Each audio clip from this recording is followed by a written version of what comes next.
పనిచేస్తుందనేసి మేము గట్టిగా తెలంగాణ ప్రజలకు భరోసా ఇవ్వదలుచుకున్నాం.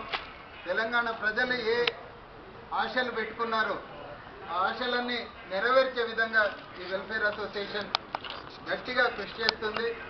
మొత్తం విద్యుత్ సంస్థలో ఉన్న చిన్ని స్థాయి ఉద్యోగి నుంచి చీఫ్ ఇంజనీర్ వరకు ఇందులో సభ్యుల్లాగుండి తెలంగాణ ప్రజల ఆకాంక్ష మేరకు పనిచేస్తారు.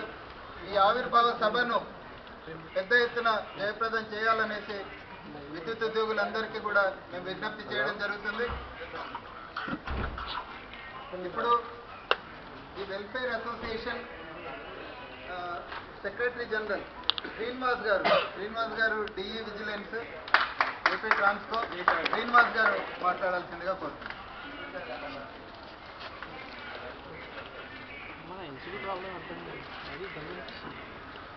అందరికీ స్వాగతం. విద్యుత్ ఉద్యోగులుగా మేము భవిష్యత్తులో ఏ పాత్ర తెలంగాణ నిర్మాణంలో పాల్పంచుకోబోతున్నామో రఘు గారు ఖచ్చితంగా మీకు వివరించడం జరిగింది. ఇందులో ప్రధానంగా మీరు కరపత్రం చూస్తే చివరిలో 2 వాక్యాలు రాస్తుంది. విద్యుత్ ఉద్యోగుల హక్కుల పరిరక్షణ కోసం, తెలంగాణ ఉద్యమ లక్ష్యాల సాధన కోసం. ఇది ప్రధానంగా ఈ అసోసియేషన్ ఈ లక్ష్యాలు లేదా ఈ ఆశయాలతో పనిచేస్తుంది. దీంట్లో ఏంటంటే ఉద్యోగులు అంటే ప్రజల్లో ఒక భాగమే. మా ఉద్దేశం మేమేమనుకుంటామంటే ఉద్యోగులు అంటే ఏదో ప్రజల నుంచి దూరంగా ఉండేవాళ్ళు కాదు. ముందుగా అందరం మనం మానవులము, ఆ తర్వాత పౌరులము, ఆ తర్వాత ఉద్యోగులము అని మేము నమ్ముతున్నాము. కాబట్టి సమాజానికి మా వంతు బాధ్యతగా మేము ఏం చేయగలుగుతున్నాము అది చేయాలనే ఒక ఆశయంతో ఈ అసోసియేషన్ మొదలుపెట్టాము. అట్లనే ఈ తెలంగాణ ఉద్యమం వచ్చిన లక్ష్యాలు, వాటి ప్రజలు ఏం కోరుకున్నారు, తెలంగాణ రాష్ట్రం ఏర్పడిన తర్వాత ఎటువంటి తెలంగాణ కావాలని కోరుకున్నారో అటువంటి తెలంగాణ ఏర్పాటు చేయడంలో మా పాత్రను మేము నిర్వహించాలనే ఒక ఉద్దేశంతో ఈ అసోసియేషన్ ప్రారంభించాం.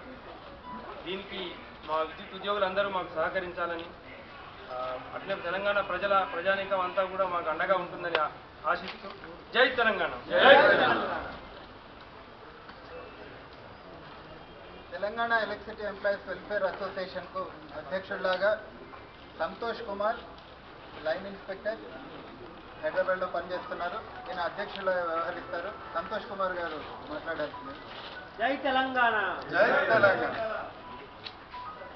ఈ తెలంగాణ 60 ఏళ్ల ఉద్యమంలో ప్రజలు పాల్గొని తెలంగాణ సాధించుకుంటున్న ఈ సమయంలో విద్యుత్ ఉద్యోగులుగా మేము కూడా ఈ తెలంగాణ పునర్నిర్మాణంలో భాగస్వామ్యంగానే ఈ Telangana electricity employees welfare association రఘుస్వార్ ఆధ్వర్యంలో గౌరవ అధ్యక్షులుగా ఉండి ప్రారంభించారు.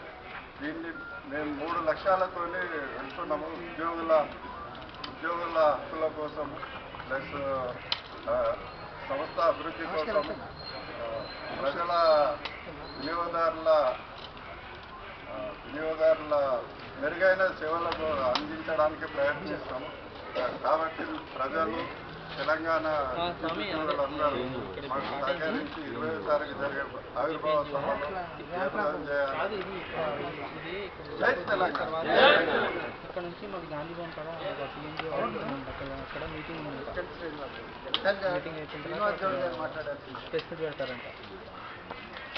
అది అడిగితే